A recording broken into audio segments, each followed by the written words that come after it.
When I was CEO of Westpac New Zealand, we felt pretty good about our women in leadership and what we'd done to promote women in the organisation. We had over 50% of our leadership positions filled by women. And we'd looked at pay equity across our organisation, and we felt that at every band across the organisation, we had almost exactly pay equity between men and women. So we felt pretty confident. But there was a bit of talk internationally and locally about the gender pay gap. And so I asked our HR team just to tell me what our gender pay gap at Westpac New Zealand was. They came back a few weeks later very shamefaced and told me that no matter how many different times they'd tried to calculate it, they found out the best number they could get was 31%.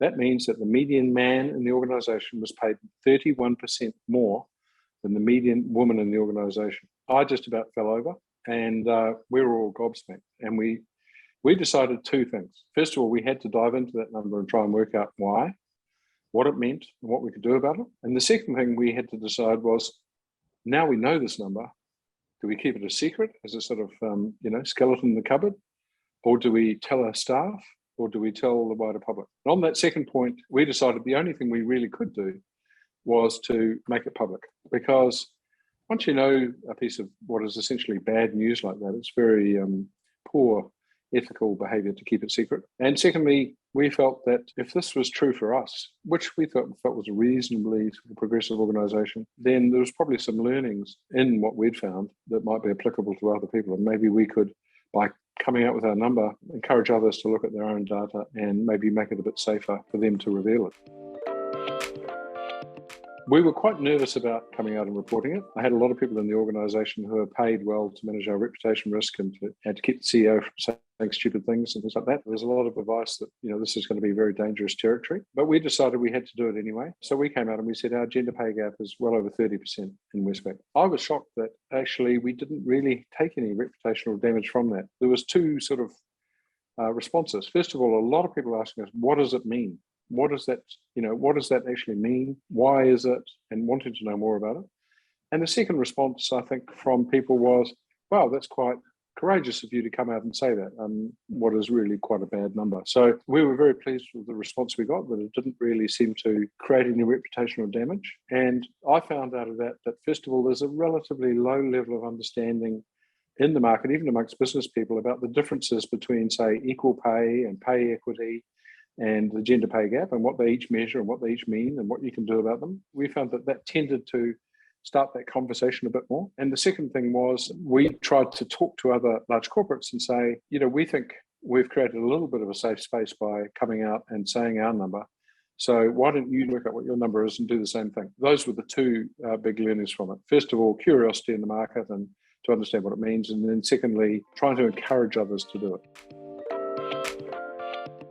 I think there's a number of benefits for reporting publicly. First of all, we found a great response within our own organisation. There was a tremendous amount of people within the bank saying, wow, thank you very much for doing this. This is a deep insight into the way we're structured as a bank and as an industry and as a country that we didn't know before. So we admire your courage doing it and your commitment to try and reduce that gap. For the business community, we started a lot of conversations with people. As I say, the reputation didn't take any damage. And I think now there are more, gradually, there's more and more companies measuring it and more starting to report it. We will find soon, I think, that if you're a large employer, it'll be safer to report what your number is, no matter how bad it is, than to keep it quiet. Because if you keep it quiet when others are reporting, the question will naturally be, what have you got to hide? Why are you not even looking at this problem? I think that is a big, almost sleeping issue. It is, again, an issue where Maori and Pacifica people, for example, are not represented well in more highly paid jobs. That is an issue for society as a whole in New Zealand. We found it is a little harder to measure, and it's harder to measure because it's easier to measure some of these gender than to measure some of these ethnicity. The reporting of it is voluntary. People can identify several different ethnicities or cultural backgrounds. There's a reluctance amongst employees to tell the employer what they identify as, probably, and you'd have to assume that's because of sort of a fear of institutional bias or whatever working against them if they say what they are. Hopefully that's disappearing. But there's a number of reasons why it's a bit harder, but I think it's the next challenge businesses will want to deal with. Gender is not the only problem by any means.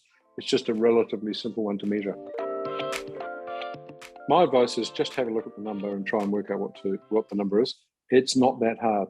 People will tell you it's complicated. It's not that complicated. Basically, you need a spreadsheet with all your men in one column, your women in the other, rank them by total pay per hour on some measure like that, find the middle man in that column and the middle woman in the woman column, and work out what the difference is. It's literally that simple. Now, there'll be sort of some complications about, what do you take into account in total pay? Do you take bonuses? Do you take super? Bringing it back to an hourly rate is sometimes a little bit complex. My view is keep it as simple as you can. Just measure total pay. That avoids any sort of skews and biases in the way people are paid.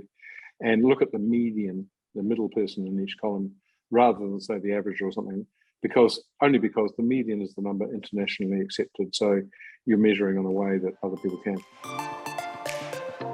When you measure the gender pay gap in your organisation, you'll find things that you didn't necessarily know about the organisation. What it told us at Westpac was that the banking industry was traditionally skewed to women employees in contact centres and branches, which were lower paid roles, and skewed towards men in higher paid roles such as IT, the dealing room, middle management. It's something we hadn't really thought about. We'd thought about pay across different levels, ignoring the fact that some levels had far more women than men. And what that meant for us was we need to go harder on the pay equity to make sure that we had absolutely pay equity across every level.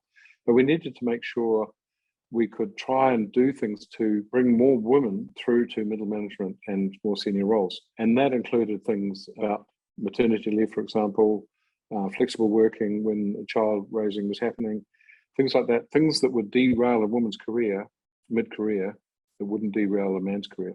So, we were starting to work on those things. There are issues that you can't solve on your own. For example, not enough girls leaving school study STEM subjects and go into things like IT and engineering. Another thing we did was get our IT people to host, for example, masters from girls' schools to come in and understand that actually this can be a great career for you, or sponsor organisations which are out there in the market trying to promote women in coding and women in tech. There are things like that that we hadn't necessarily focused enough on that ramped up our activities in that space. And at the end of the day, though, it's a tried but true observation of business that what gets measured gets managed. So my fundamental point about this is measure it, and that will give you the insights you need to make your organisation a better place to work. I would say to anyone who's thinking about it or heard this problem and wondering whether they should do it, that one of the key success factors for a leader in business is curiosity. Curiosity about your own business, curiosity about the people who work for you, and how to get the best out of them. This is a relatively simple exercise you can do to make sure that your business is getting the most out of its people, getting the most out of the people that you have, and making itself a very attractive employer for what is becoming increasingly a difficult talent pool to access.